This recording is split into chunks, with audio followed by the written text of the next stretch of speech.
Alors, bonjour à Apprenons en français. Aujourd'hui, nos sujets de discussion sont vos questions, bien sûr.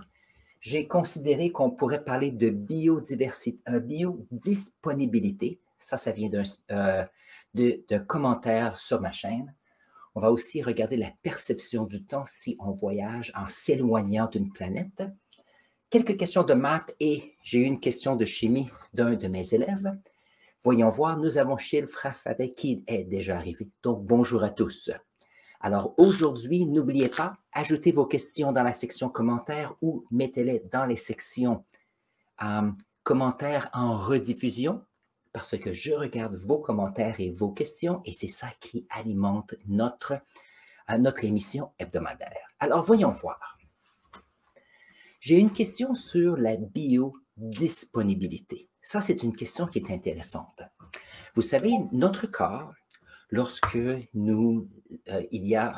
mange ou il y a ingestion d'aliments ou de liquides, qu'est-ce qui arrive? C'est que notre corps absorbe par le système digestif dans l'estomac, commence la digestion et il y a absorption des nutriments dans les intestins.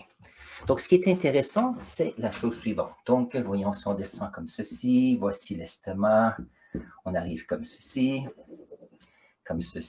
et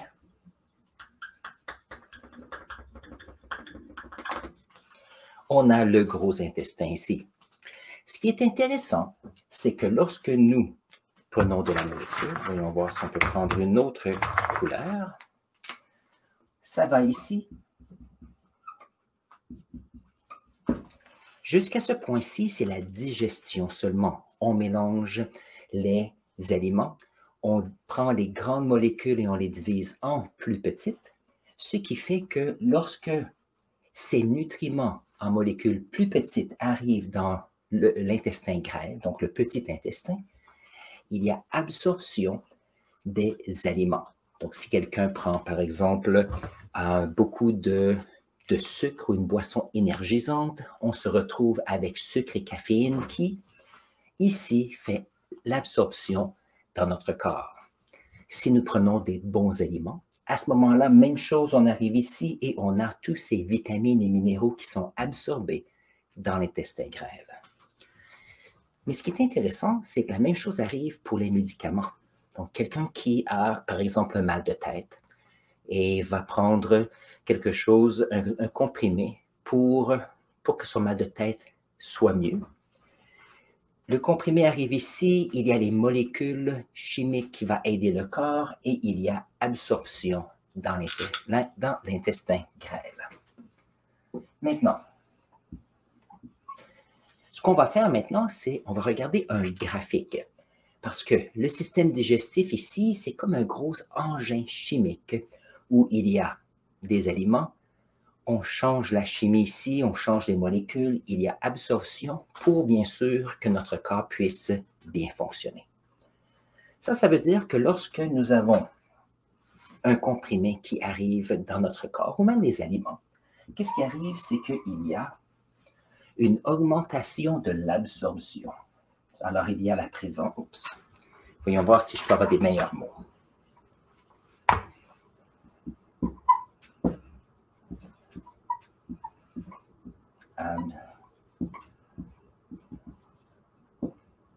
Voilà.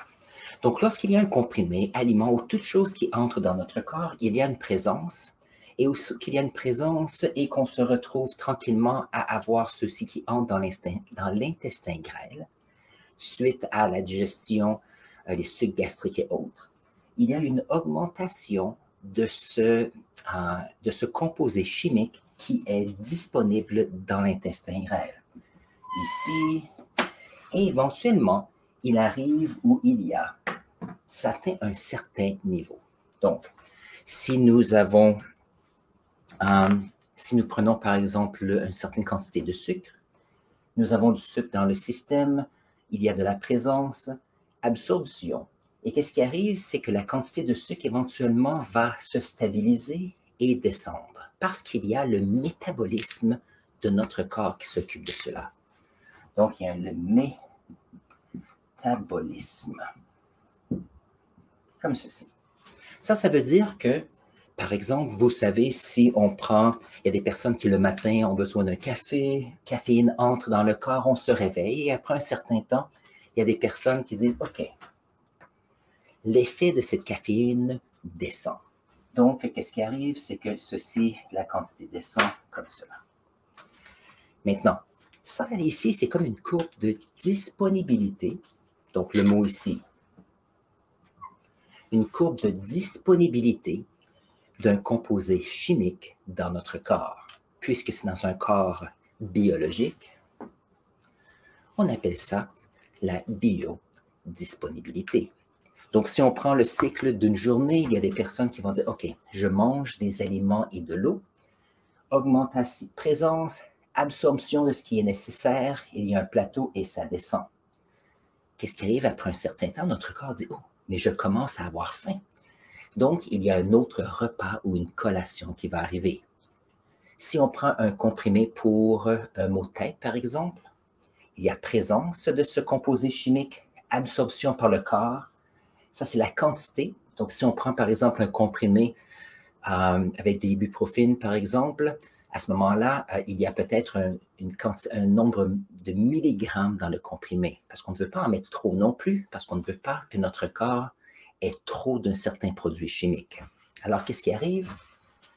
On a ici, si c'est un comprimé pour le maux de tête va mieux, mais après un certain temps, qu'est-ce qui arrive? C'est que le maux de tête peut revenir si on ne s'est pas occupé de la cause du maux de tête.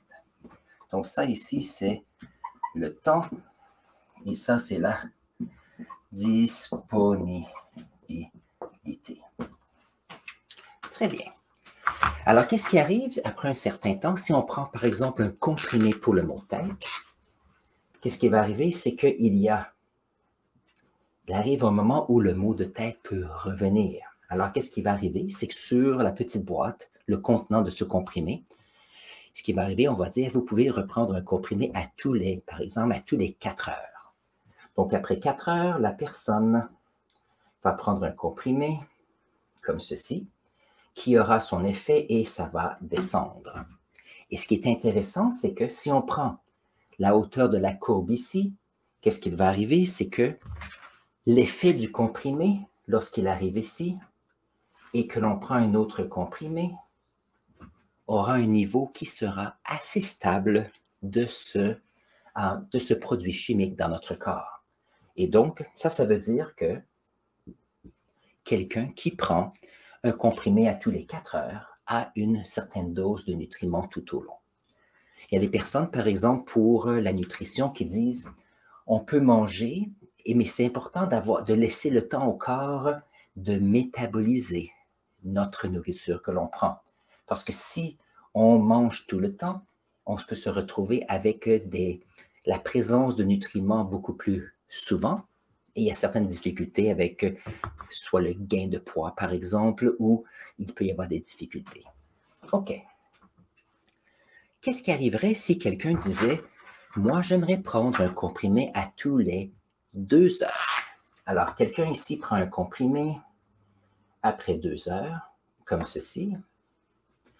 La difficulté, c'est que si on regarde après 2 heures, ce médicament n'a pas été métabolisé, donc la biodisponibilité, elle grandit. Alors ici, on a la fin de la courbe de la première fois et on a le début ici de la deuxième fois. Alors la conséquence de cela, c'est que on peut se retrouver avec une augmentation de la quantité de disponibilité de ce médicament dans le corps. Donc, ça, c'est à considérer. Maintenant, je sais qu'il y a, par exemple, certains médicaments où il y a des personnes qui ont des dépendances. Il y a certaines drogues où il y a des personnes qui ont des dépendances. Et c'est le même principe. Si notre corps peut métaboliser une certaine quantité d'un produit chimique, qu'est-ce qui va arriver? C'est que s'il y en a plus, à ce moment-là, le corps doit prendre une décision. S'il y a trop de sucre, ce sucre sera transformé en matière grasse dans le corps. Et voilà. Et on a un gain de poids. Si c'est des médicaments, il y a une augmentation du médicament beaucoup plus haut que le métabolisme peut s'occuper. À ce moment-là, on peut se retrouver avec une surdose d'un médicament ou une surdose de drogue. Donc, c'est pour ça qu'il faut faire très attention. La biodisponibilité, c'est à considérer.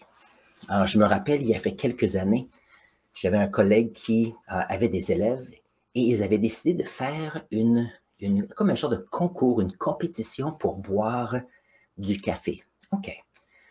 La question, c'est que les cafés n'étaient pas une petite tasse comme ceci, c'était à un restaurant, ils avaient des contenants extra larges. Prendre un café extra large, ce n'est pas la fin du monde, le corps peut s'en occuper.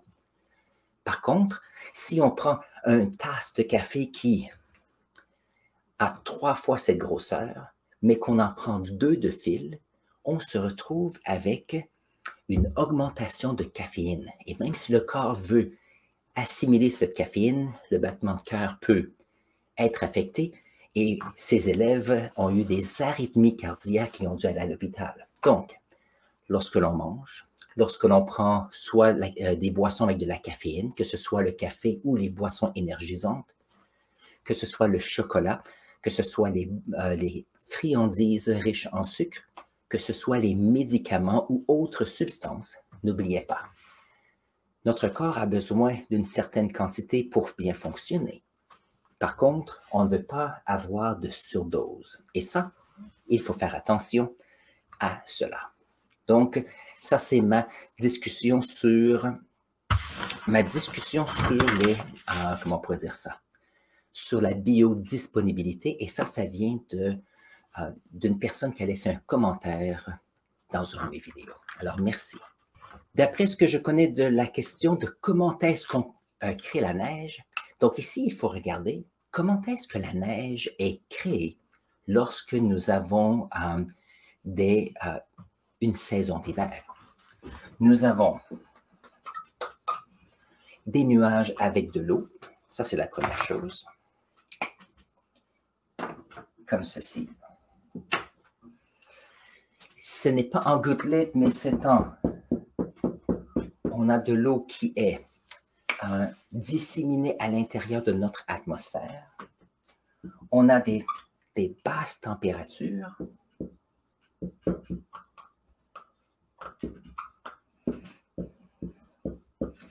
Des basses températures de moins de 0 degré. Alors, qu'est-ce qui arrive?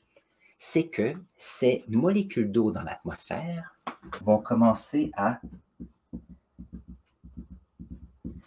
s'ajouter ensemble de façon à ce que éventuellement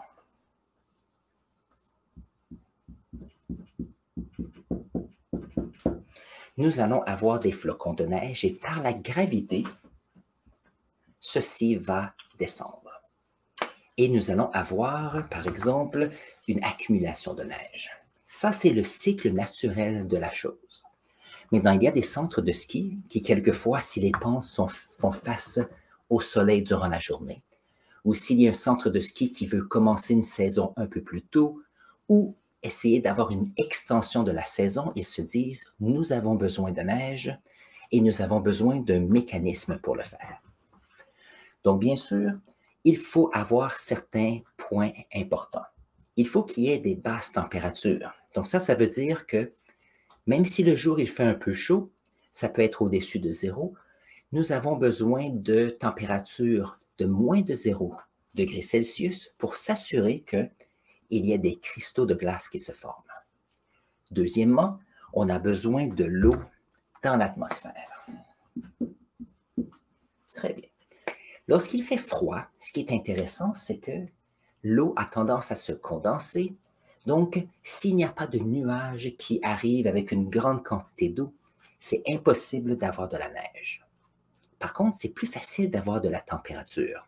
Donc, les humains se disent, OK, si je veux être capable de faire de la neige artificielle, il faut trouver un moment ou une façon de le faire. Alors, voyons voir.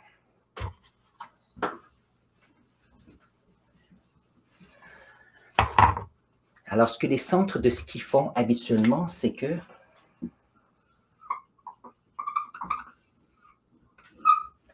ils vont avoir, sur la montagne, ils vont avoir des tuyaux avec de l'eau qui vont passer à l'intérieur. Quelquefois, ils peuvent mettre un antigel, parce que des tuyaux qui ont de l'eau dedans l'hiver, vont geler. Mais aussitôt qu'il y a un mouvement d'eau, à ce moment-là, ce n'est pas un problème parce que le mouvement d'eau fait qu'il n'y a pas de... l'eau ne se transforme pas en glace. Alors ici, nous avons, durant la journée, des centres de ski qui sont ouverts durant la journée. Et aussitôt que la nuit passe, il y a de moins en moins de skieurs. Et éventuellement, lorsqu'on est le printemps ou peut-être l'automne tard, ils vont fermer le centre de ski. Et à ce moment-là, ils vont avoir un système où il y a de l'eau à haute pression. Et qu'est-ce qu'ils vont arriver? C'est qu'ils vont ici avoir des sorties d'eau où ils vont prendre les liquides et ils vont le mettre comme en petites bruines. C'est comme ça que nous on appelait ça à la maison. C'est qu'ils vont prendre l'eau dans le tuyau et ils vont en faire des petites gouttelettes. Et bien sûr, on a besoin des températures de moins de 0. Et aussitôt que c'est moins de 0, nous allons avoir une certaine cristallisation, comme ceci, et il y aura des flocons de neige qui seront créés. Voilà. Alors moi, j'avais un ami qui restait près d'un centre de ski. C'était un très petit centre, mais c'était intéressant. Et le matin, des fois, on y allait, ou des fois, on se couchait tard. Et ce qui est intéressant, c'est que lorsqu'il y avait ces robinets ici, il y avait une...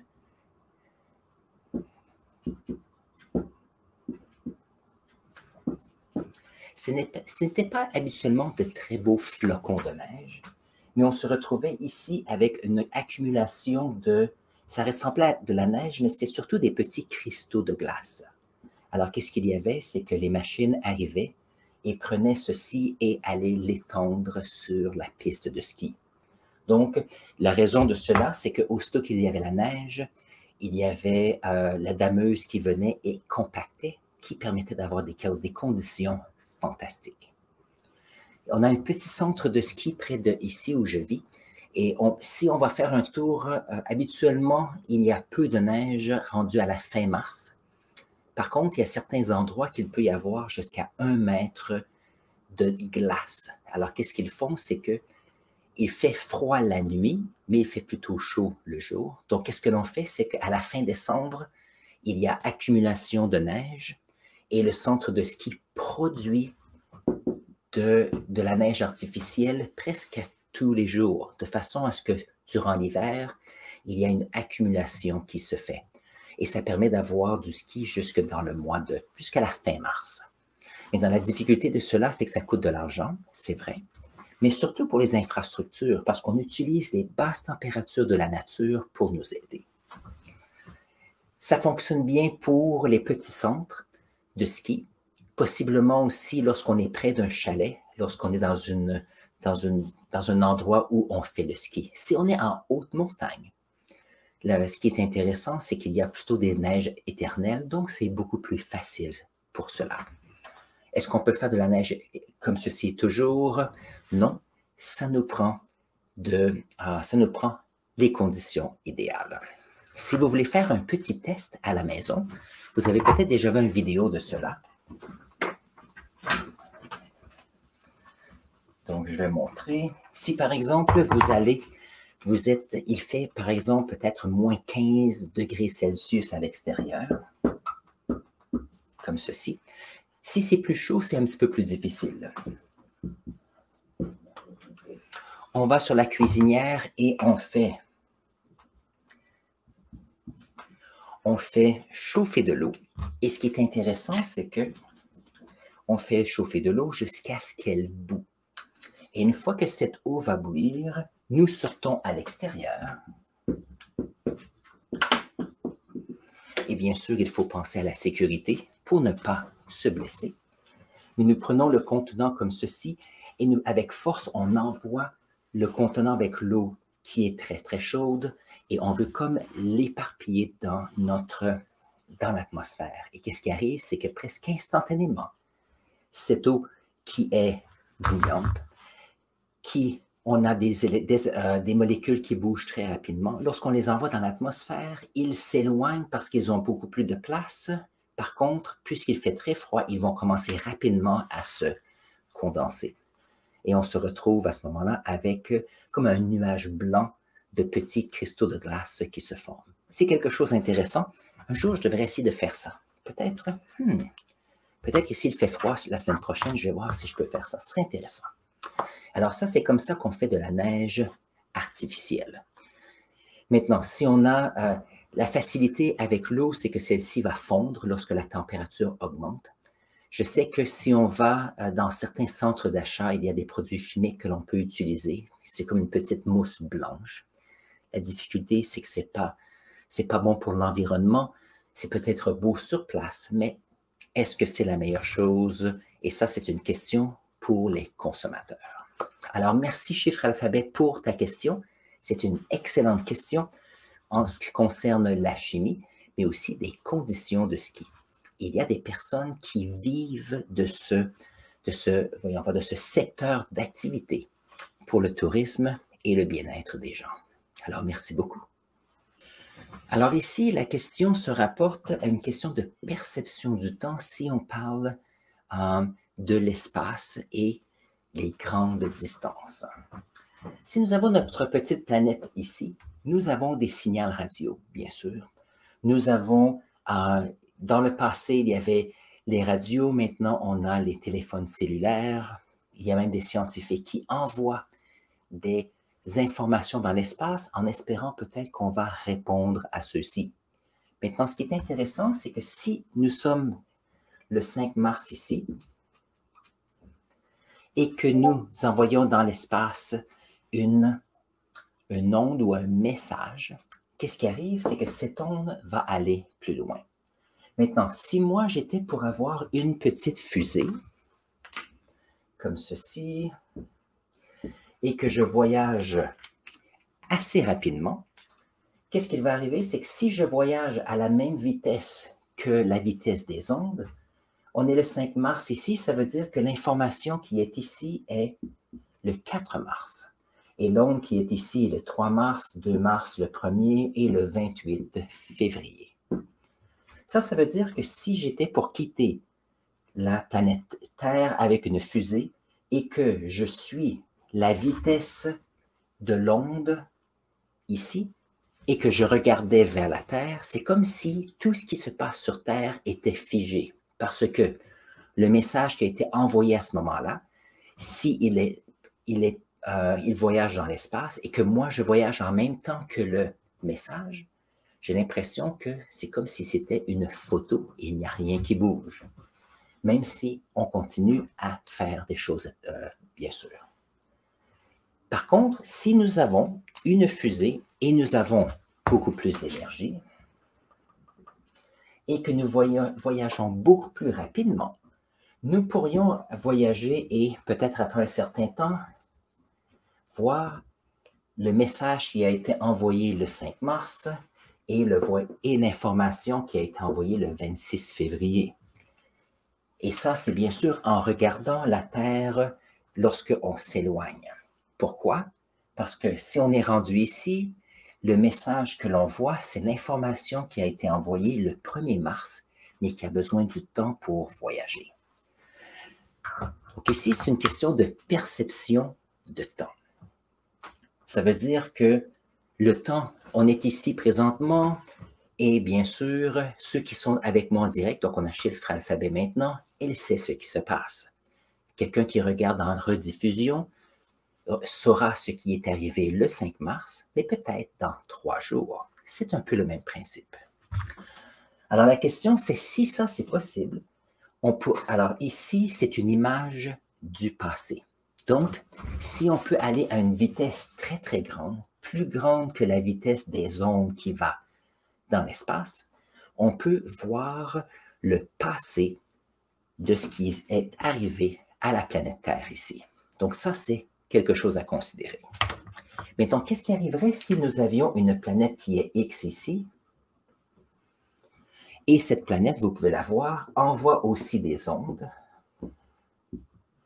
comme cela.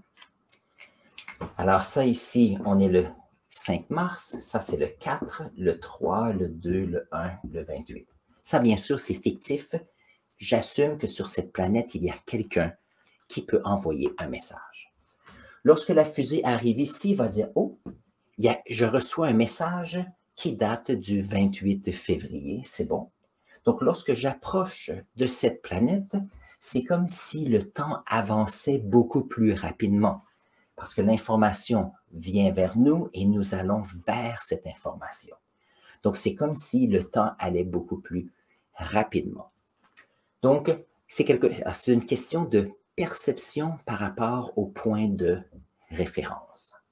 De la même façon, si moi je suis à la planète X ici et je veux aller en direction de la planète Terre, la planète X voit le passé de notre petite planète parce que c'est le temps que ça prend pour voyager. Vous allez dire, est-ce que ça c'est vrai? Prenons quelques exemples. Lorsqu'on a notre soleil dans le ciel, donc ici c'est le matin, en Europe c'est l'après-midi, le soleil il y a la fusion nucléaire et envoie l'énergie vers nous, ça prend à peu près 8 minutes pour cette énergie d'atteindre notre planète Terre.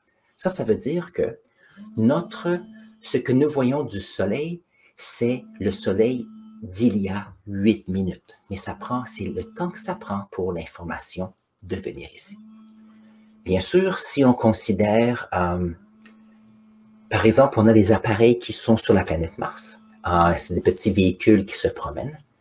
Lorsque ce véhicule arrive à une situation, on ne peut pas dire comme si on avait un remote, comme un petit drone qui se promène.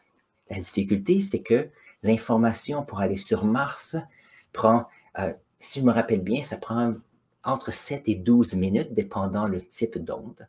Ça veut dire que si le petit rover a un petit problème, il envoie ici vers nous. Ça prend une dizaine de minutes. Les scientifiques disent, oh, il y a quelque chose qui se passe, mais ça fait déjà 10 minutes que le petit rover est là-bas. On prend une décision et on retourne des informations au petit véhicule pour qu'il puisse faire un changement. Ça peut prendre à peut-être 25 minutes. Et ça veut dire que le petit véhicule sur Mars, pendant ces 25 minutes, est pris dans cette situation. Et c'est pour ça que lorsqu'on est sur une autoroute, il faut garder l'attention sur l'autoroute, parce qu'on n'a pas 25 minutes pour faire des ajustements. On se demande pourquoi les petits véhicules sur Mars, pourquoi est-ce qu'ils ne vont pas à 100 km/h? Parce qu'on pourra aller beaucoup plus vite pour explorer beaucoup plus. La raison, c'est qu'on veut faire attention à l'équipement. Donc, s'il bouge tranquillement, s'il arrive une situation, c'est beaucoup plus facile de pouvoir corriger la situation sans avoir de problème qui arrive. Donc, ça, c'est un peu une situation et quelque chose à considérer. Et donc, c'est un peu cette idée de perception. Ça dépend toujours la partie où on émet le message, où est-ce qu'on se trouve par rapport à l'émetteur, et bien sûr, où est le récepteur. Donc, le récepteur, au fur et à mesure, on veut savoir si tout va bien. Alors, j'espère, Pascal, que j'ai pu répondre à ta question. Si ce n'était pas ta question, ajoute et ça me fera plaisir d'ajouter. Et moi, ce que je vais voir, voyons voir si on peut parler de relativité la semaine prochaine. Donc, Einstein a fait cette idée de la théorie de la relativité. Je pense que ça serait intéressant. Je pense que vous seriez capable de faire cela. Voyons voir. Alors ça, c'est ma deuxième question aujourd'hui.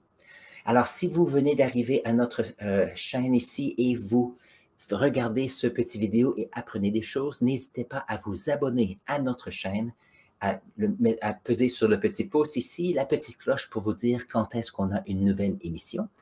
Mais surtout, n'oubliez pas de mettre des commentaires dans la section en bas. Et si vous avez des questions, n'oubliez pas de les mettre. Moi, j'utilise vos questions pour faire ces sessions à chaque semaine. Alors, voyons voir quelle sera notre prochaine question. Nous allons faire une petite question qui se rapporte aux mathématiques maintenant. J'ai eu quelques questions et je vais voir si je peux y répondre. Cette question se rapporte ici avec les lois des exposants. Donc, la question que j'avais, nous avons fait la semaine passée et allez voir, on a regardé les lois des exposants. Et cette semaine, la question était, lorsqu'on met plusieurs lois ensemble, qu'est-ce qu'on peut obtenir comme résultat? Donc, j'ai mis ici un exemple où nous avons une expression ici qu'on pourrait dire algébrique. Nous avons un numérateur avec un coefficient, 3 variables avec des coefficients différents.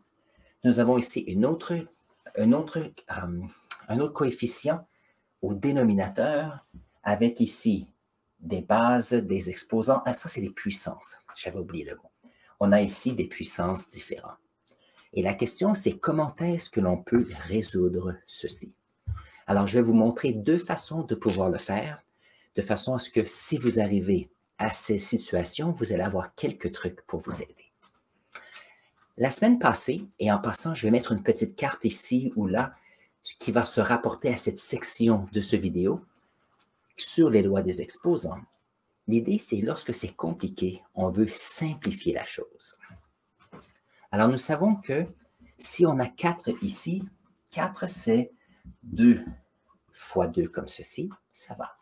Nous avons vu la semaine passée que A exposant 6, c'est A fois A. Combien de fois? C'est la base qui est multipliée par elle-même 6 fois. Donc, je vais faire l'ensemble du numérateur ici. 3, 4, 5, 6, B, A fois C, fois C, fois... Oups, juste 2 fois.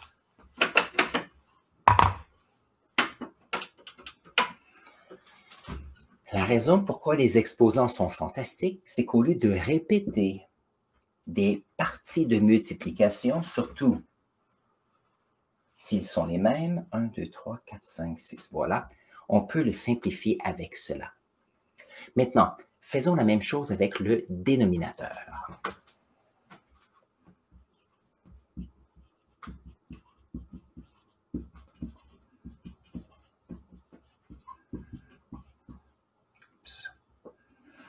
Comme ceci. Alors, nous avons 2. A à la puissance 3, donc A multiplié par lui-même 3 fois, multiplié par B fois B, multiplié par C au carré, qui est C fois C. Maintenant, qu'est-ce que l'on peut faire? On peut bien sûr simplifier. Alors, la simplification vient du même principe que si nous avons, par exemple, 3 sur 3, qui est une fraction où le numérateur est le même que le dénominateur, ça peut être simplifié à 1. Donc, c'est ce qu'on va faire. On a ici un 2 au numérateur et dénominateur. On a des parties où on a A, 1, 2, 3, 1, 2, 3. On a ici la variable B 2 fois. Et on a la variable C 2 fois aussi. Donc, la question, c'est qu'est-ce qu'il nous reste maintenant? Donc, si on regarde, il nous reste 2 A au cube comme ceci. Je vais faire toute la façon qui montre toutes les étapes et vous pouvez bien sûr le faire plus facilement dépendant comment ça va pour vous. Donc, on a ici A fois A fois A fois B fois B fois B. Et ce qui est intéressant, c'est que toutes les parties qui sont au dénominateur, ils ont tous été simplifiées. Donc, ça ici, ça nous donne 2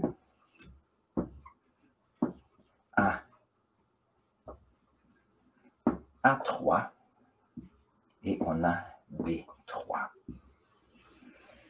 La beauté de l'algèbre, c'est qu'on essaie toujours de trouver, y a-t-il des façons de pouvoir prendre quelque chose de compliqué et pouvoir le simplifier beaucoup plus facilement. Donc ça, c'est une façon que l'on peut le faire. Lorsque on est plus confortable avec l'algèbre, nous savons qu'ici, on a A exposant. On a A ici, multiplié par lui-même 3 fois, et on a la même chose au dénominateur. Alors, une chose que vous pouvez décider de faire, c'est que lorsque vous avez ça ici, vous pouvez décider de faire. Alors, ici, on a 4 sur 2. Alors, les nombres ici, c'est facile à voir. Nous avons ici a exposant 6 et on a a exposant 3 ici. Donc, c'est a exposant 3 fois a exposant 3. C'est la même chose. Alors, a exposant 3 fois a exposant 3, ça, c'est égal à a exposant 6. Et vous allez voir pourquoi que, au lieu d'écrire tout ceci, je le mets beaucoup plus facilement. Ici, j'ai b exposant 5 et j'ai divise par b exposant 2. Donc, je vais faire b exposant 2 fois b exposant 3. Parce que b exposant 2 fois b exposant 3 égale b exposant 5. Et ici, j'ai b exposant 2. Pour les c, j'ai le même numérateur et le même dénominateur, donc je le laisse de la même façon. C carré fois C carré. Maintenant, rendu ici, voyons voir si on peut simplifier. Et vous allez voir, c'est souvent plus simple. Mais il faut savoir ces lois des exposants. Donc, 4 divisé par 2 égale 2. On a a exposant 3 sur a exposant 3. Ça s'annule. Il reste a exposant 3. Nous avons b exposant 2 et b exposant 2. Il nous reste ici b exposant 3. Et les variables c ici s'annulent. Donc, au lieu d'écrire toute cette partie pour essayer de voir qu'est-ce qu'il nous reste, ça nous permet de pouvoir simplifier les choses. Donc, j'espère que ceci est une façon pour vous de dire, OK, on peut jouer avec les règles. À vrai dire, je vais vous montrer une troisième façon de le faire. Oh, ça c'est excellent. Voyons voir.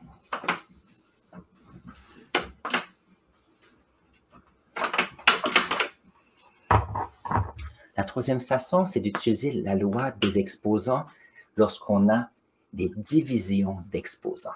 Donc ici, le 4,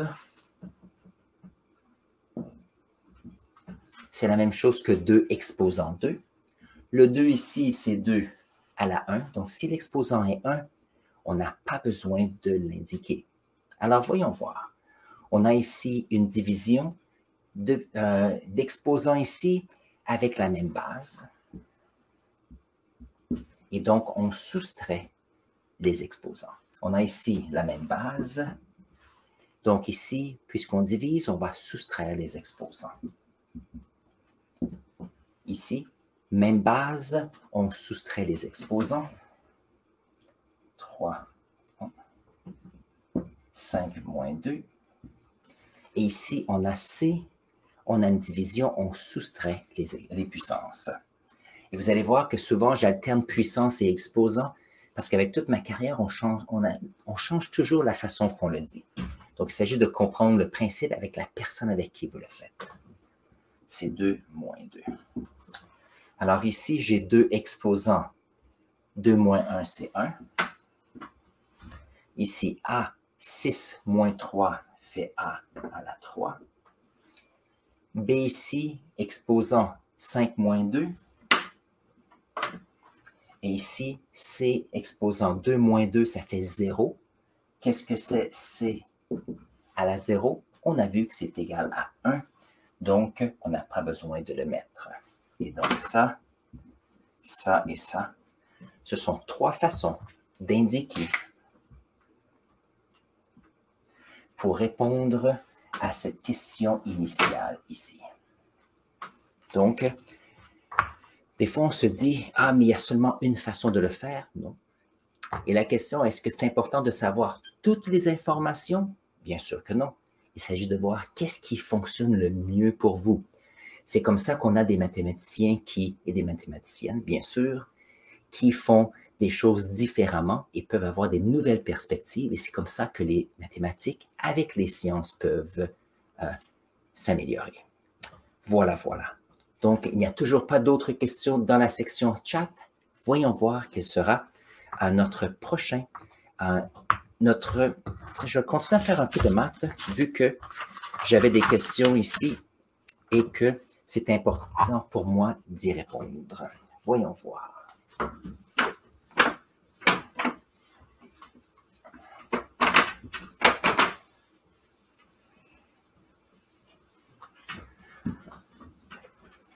Alors, bien sûr, lorsque on fait des sciences, inclure des maths est toujours quelque chose qui est intéressant, bien sûr. Alors, je vais montrer un exemple de problème mathématique et après ça, je vais mettre un exemple spécifique. Donc, si on a 6p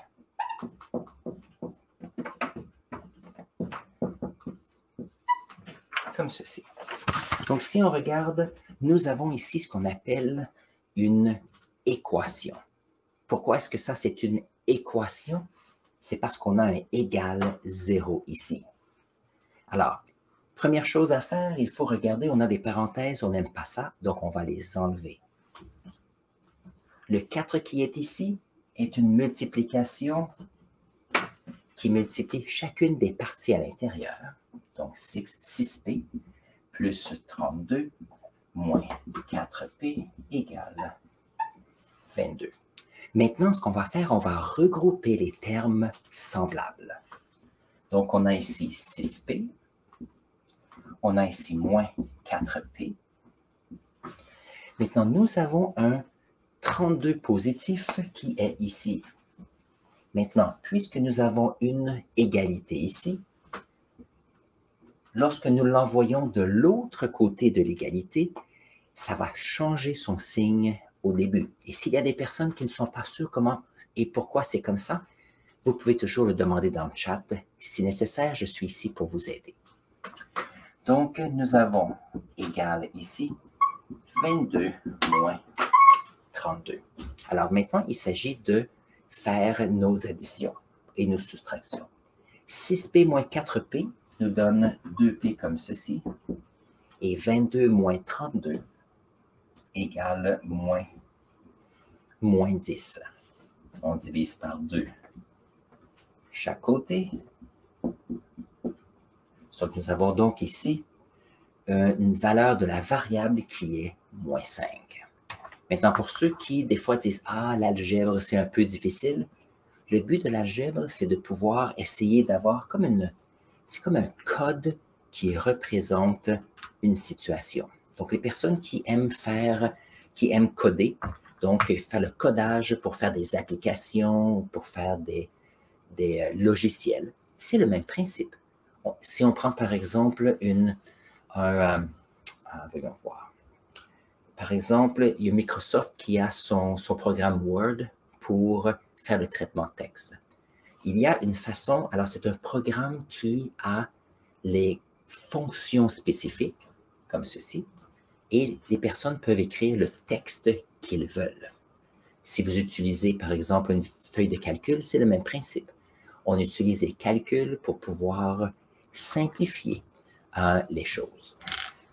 Maintenant, une fois qu'on a ceci, on veut vérifier si c'est vrai. Donc, on va reprendre notre équation initiale. Donc, on a 6p, mais puisque p, on sait qu'il égale à moins 5, voyons voir. Plus 4.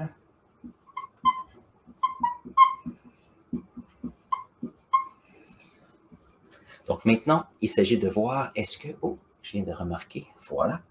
Il s'agit de voir si on peut résoudre et voir si l'égalité tient. Donc, on a moins 30. On a deux négatifs qui sont ici. Donc, on a donc un positif. 5 plus 8 nous donne 13. 13 fois 4 nous donne 42. Voyons voir. 13 fois 4, ça fait 40, 52. Et si on regarde, moins 30 plus 52 nous donne 22 égale à 22. Ça, c'est pour vérifier que, bien sûr, le calcul que nous avons fait fonctionne très bien.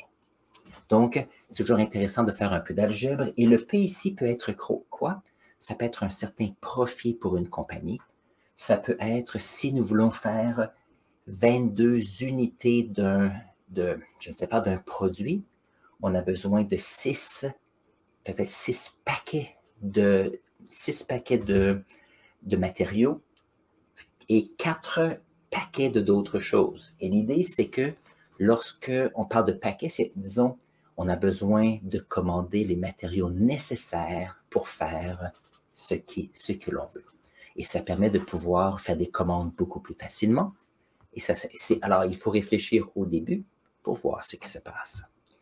Et bien sûr, ultimement, c'est de savoir que si quelque chose est complexe, on peut toujours voir est-ce qu'il y a moyen de le simplifier de façon à ce que l'on puisse trouver la réponse. Et les humains sont bons à cela. Comment est-ce qu'on peut simplifier les choses pour rendre la vie plus facile? Alors voilà pour cette équation ici. Je n'ai pas d'autres questions encore. Je vais ajouter une autre question de maths, la dernière question de maths ici.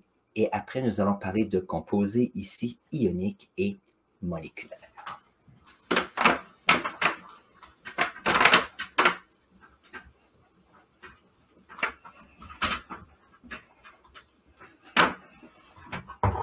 Alors, c'est une question que je n'ai pas faite. Ça va faire partie du tutorat que je vais faire cet après-midi avec un élève. Et je me suis dit que je vais vous le montrer. C'est intéressant. Nous avons 4x sur 3 moins 5x sur 2 égale 7 sur 8. Ça, c'est pas drôle. Je viens de donner une équation et maintenant, j'ajoute des dénominateurs. Donc, je me retrouve avec de l'algèbre et une complexité additionnelle. Maintenant, je parlais tout à l'heure que nous aimons bien lorsqu'on simplifie les choses. Voyons voir si je peux vous expliquer un truc pour vous aider. Ici, nous avons des fractions et on n'aime pas vraiment toujours travailler avec les fractions parce que ça complique les choses. Donc, moi, si j'ai 3 quarts comme ceci,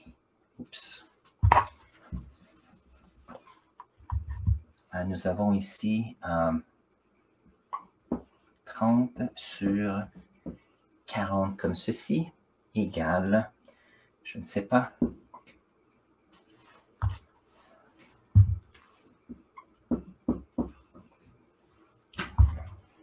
okay. Je dois essayer de faire fonctionner mon cerveau aujourd'hui, voilà. Donc, quelqu'un se dit, OK, moi, on dit que 30 sur 40 égale à 3 quarts. Mais vraiment, est-ce que ça, c'est vrai? Parce que nous avons ici un dénominateur qui est 40, ici, il est 4, c'est différent. Par contre, ce que l'on peut faire, si on multiplie le numérateur et le dénominateur par le même nombre, on obtient ici 3 fois 10, 30, 4 fois 10, 40. Donc, on a transformé cette équation ici de façon à ce que les dénominateurs sont les mêmes. 30 sur 40, comme cela. Maintenant, ce qui est intéressant, c'est que moi, au lieu de dire 30 sur 40 égale à 3 quarts, je pourrais dire que je ne sais pas qu'est-ce que c'est A. Donc, c'est une inconnue. Donc, ici, nous aurions aussi une inconnue. Donc, si A sur 40 égale à 3 quarts, on a ici des dénominateurs communs, des dénominateurs qui sont différents. Par contre, si je multiplie par 10, le numérateur et dénominateur, nous avons les mêmes dénominateurs. Ça veut dire que le A doit automatiquement égaler 30 parce que les dénominateurs sont les mêmes. Donc ici, ce n'est plus important. Et ça, c'est le truc pour cette question ici.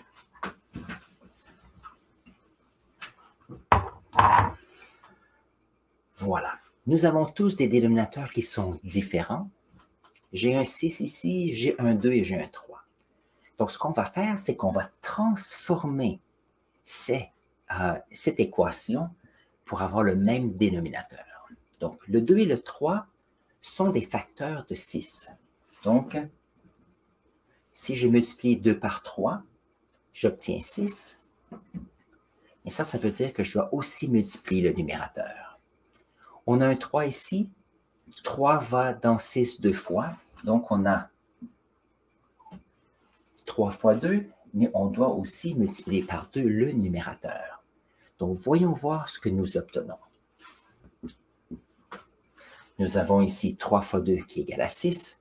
4x fois 2 nous donne 8x. Nous avons ici moins. 2 fois 3 nous donne aussi 6. Et 5x fois 3 nous donne 15x. Comme ceci. Et ça nous donne ici 7, égale 7 sur 6 qui ne change pas.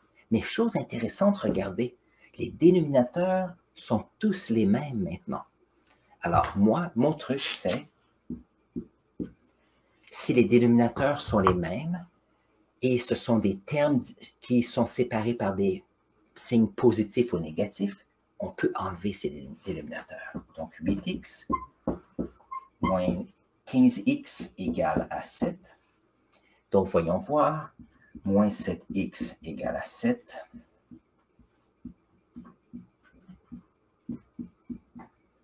Ici, donc ça égale moins 1 comme cela.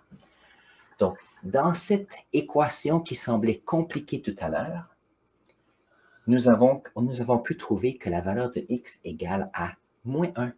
Et ça, c'est fantastique.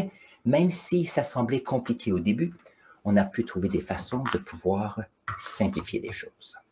Alors ça, c'est les points que je voulais faire sur les maths aujourd'hui. Alors, voyons voir. C'est le temps de poser les questions si vous en avez. Je rappelle que si vous êtes nouveau à notre chaîne, n'oubliez pas de vous abonner. Et si vous regardez en rediffusion, mettez vos questions dans la section commentaires. Ça me fait toujours plaisir d'y répondre.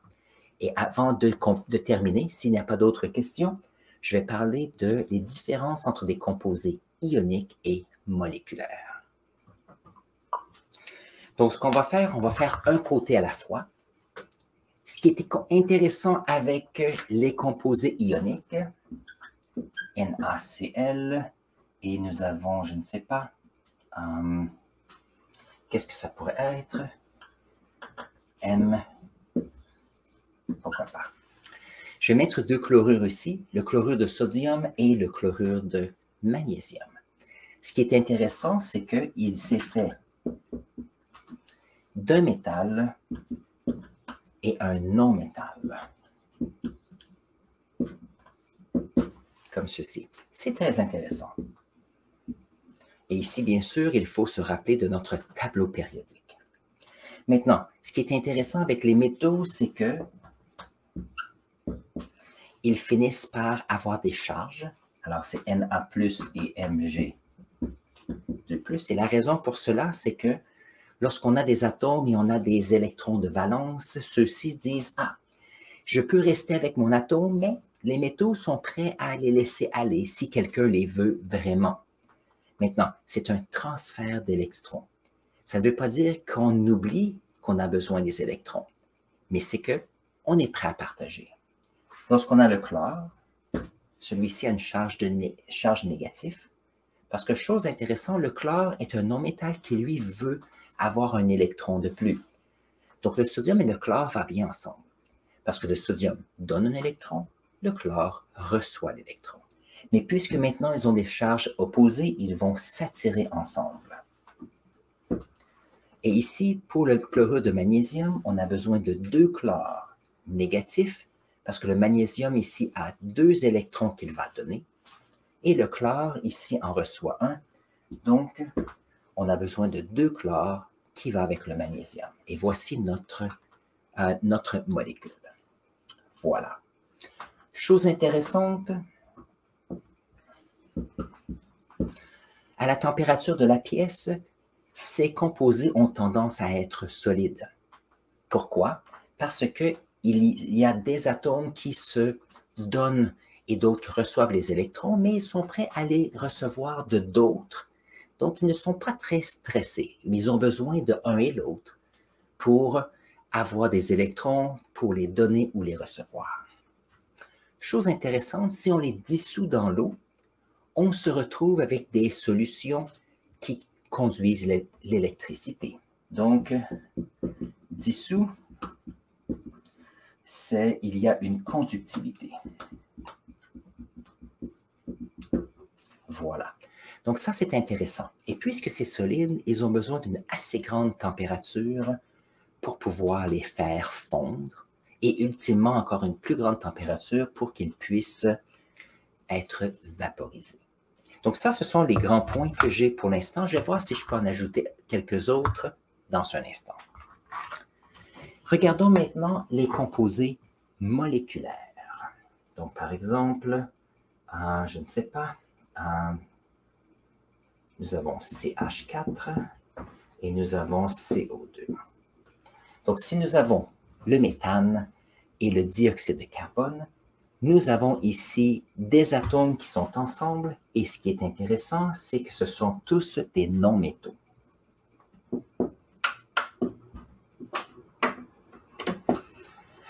Des non-métaux, donc ici, il n'y a pas de métaux qui sont prêts à donner des électrons et d'autres non-métaux qui veulent recevoir, parce que puisque les non-métaux veulent recevoir, nous avons tous des atomes qui veulent avoir des électrons. Donc ici, ils doivent les partager.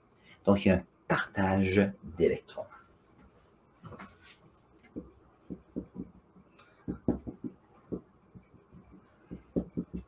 Et ici, c'est... Donc, c'est un partage d'électrons. Si nous sommes pour mettre du méthane ici à température de la pièce ou du dioxyde de carbone, ils ont tendance à être des gaz. Et la raison pour cela, c'est que puisqu'ils partagent les électrons, ces molécules sont assez stables. Ils n'ont pas besoin de d'autres atomes pour pouvoir avoir ou donner des électrons. Donc, c'est une de leurs caractéristiques. Comme cela. Maintenant, est-ce qu'il se dissout dans l'eau? Il ne se dissout pas comme on a les composés ioniques. C'est que nous avons nos particules qui vont être entre les molécules d'eau. Donc, on a toujours ces gaz. Vous allez dire, est-ce que j'ai un exemple? Vous avez, par exemple, lorsqu'on prend de l'eau Perrier, par exemple, si vous buvez et qu'on ouvre la bouteille, lorsqu'on enlève la pression, on peut voir ces bulles de gaz qui veulent sortir. Parce que l'eau n'a pas tendance à vouloir dissoudre ces gaz. Une fois que c'est possible, ces gaz vont quitter. C'est pour ça que si on prend une bouteille de Perrier et qu'on l'ouvre, habituellement, on veut la finir rapidement, et à l'intérieur de quelques heures. Et la raison, c'est que si la bouteille reste ouverte, tout le dioxyde de carbone va quitter. Et on se retrouve avec une eau qui n'a pas de ce côté carbonisé. Voilà. Donc, c'est bien.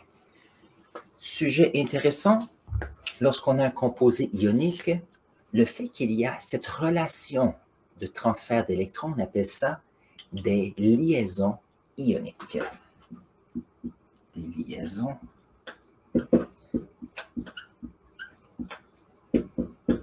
liaisons ioniques comme ceci.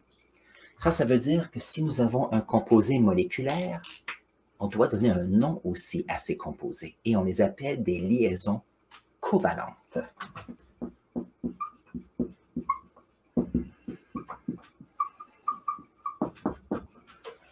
Donc ici, la situation, c'est qu'une liaison, c'est comme une relation.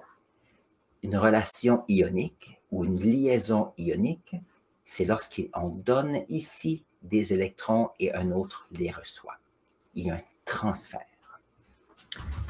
Si on a ici des liaisons qui sont covalentes, c'est une relation covalente, c'est un partage d'électrons. Et ça, c'est intéressant parce que ça nous permet de pouvoir utiliser un vocabulaire pour pouvoir les représenter. Alors sur ce, c'est notre fin de notre émission. Je suis très content que vous ayez été avec moi aujourd'hui. N'oubliez pas, si vous êtes jusqu'ici, je vais mettre un lien à une autre vidéo que je veux que vous ayez voir. Vous allez voir, c'est intéressant. N'oubliez pas de mettre vos questions dans la section commentaires parce que moi, j'aime bien les avoir. Ça alimente cette communauté et ça me permet d'avoir des sujets supplémentaires pour ces émissions. Et sur ce, je vous souhaite une super belle journée et allez faire un tour à l'extérieur. C'est important, mais après avoir regardé la prochaine vidéo. Alors, passez une excellente journée. Au revoir.